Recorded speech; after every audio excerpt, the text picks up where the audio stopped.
La méthode du lien mécanique-ostéopathique a une particularité, c'est qu'elle repose essentiellement sur 4 techniques. Un premier procédé technique qui sert à repérer précisément les structures qu'on va contacter pour vérifier s'il y a une lésion ostéopathique ou pas, c'est la technique de dépression cutanée.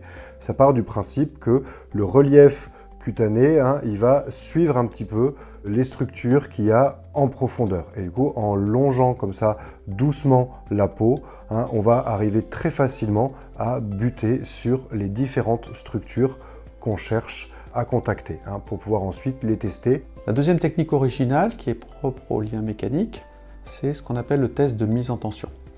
Nous n'allons pas effectuer des tests de mobilité, ni des tests d'écoute, ni demander une participation active à notre patient.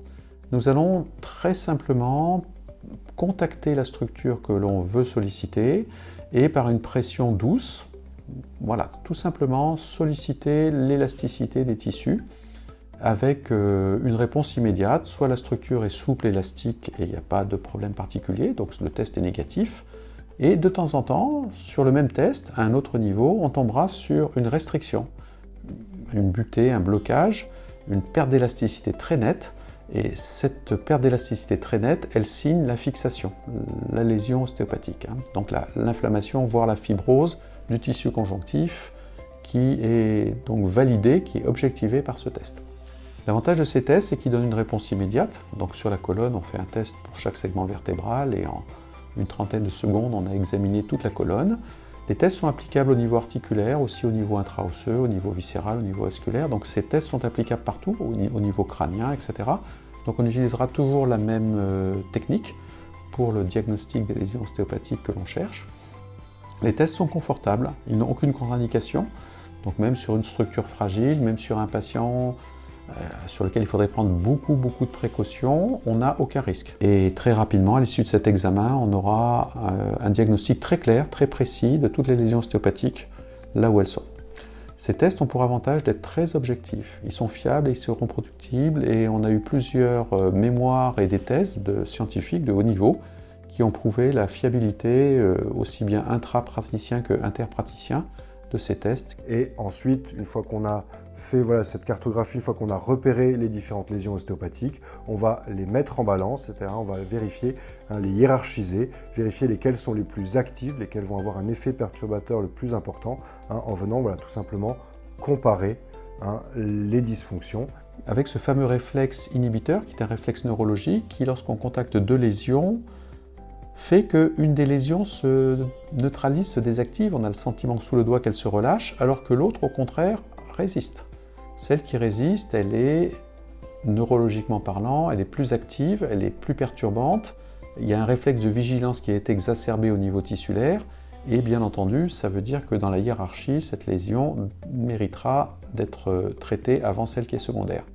Et si on prend celle qui est dominante et qu'on la met en balance avec une autre, on aura là à nouveau une nouvelle dominante qui va se dégager, et ainsi de suite. Et comme ça, on peut hiérarchiser toutes les lésions ostéopathiques, depuis les secondaires qu'a priori il faudra ne pas traiter, aux lésions dominantes et à la plus importante, la dominante des dominantes qu'on va appeler la lésion primaire.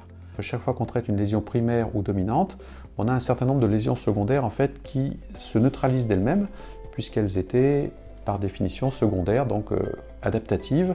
C'était des compensations, elles appartenaient à une chaîne musculaire ou faciale ou neurologique, et elles ont cédé en fait, même sans qu'on les touche, simplement parce que dans la hiérarchie, on a travaillé sur des lésions qui étaient dominantes ou primaires. Quatrième technique qui est vraiment caractéristique du lien mécanique, et je dirais c'est souvent à ça qu'on reconnaît un praticien du lien mécanique, c'est l'usage du recall. Donc c'est cette technique qui est très originale, très développée par le lien mécanique. On va mettre en tension les différents paramètres lésionnels, donc c'est une technique directe, et ensuite appliquer une toute petite impulsion avec retrait des mains pour vraiment avoir une stimulation, un vecteur de correction très précis. On peut dire que c'est une technique structurelle parce qu'elle va dans le sens de la correction, tissulaire parce qu'elle est dans les tissus, non manipulative, mais elle est directe.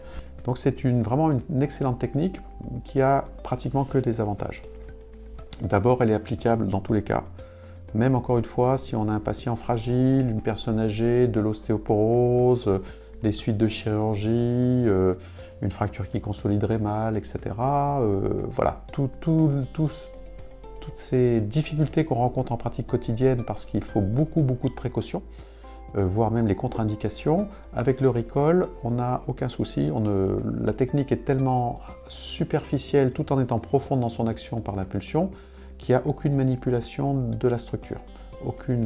Donc aucun risque quelque part de nuire. L'efficacité est immédiate, c'est très spectaculaire, c'est-à-dire qu'on reteste, on voit tout de suite que ça va mieux. Le patient sent immédiatement l'amélioration.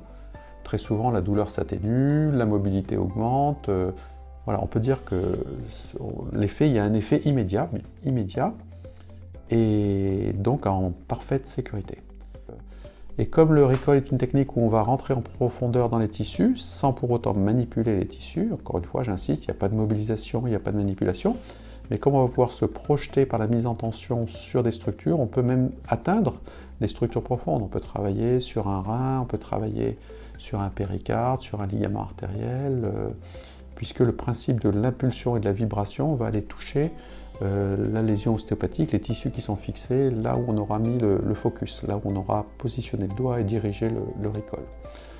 C'est vraiment une très belle technique qu'on peut utiliser soit en technique complémentaire par rapport aux autres techniques ostéopathiques qui ont bien sûr toute leur valeur, tout leur intérêt, ou alors, comme le font un certain nombre de praticiens, on peut utiliser exclusivement le recall. Pour ma part, depuis plus de 35 ans, j'utilise uniquement cette technique avec de bons résultats et beaucoup de satisfaction.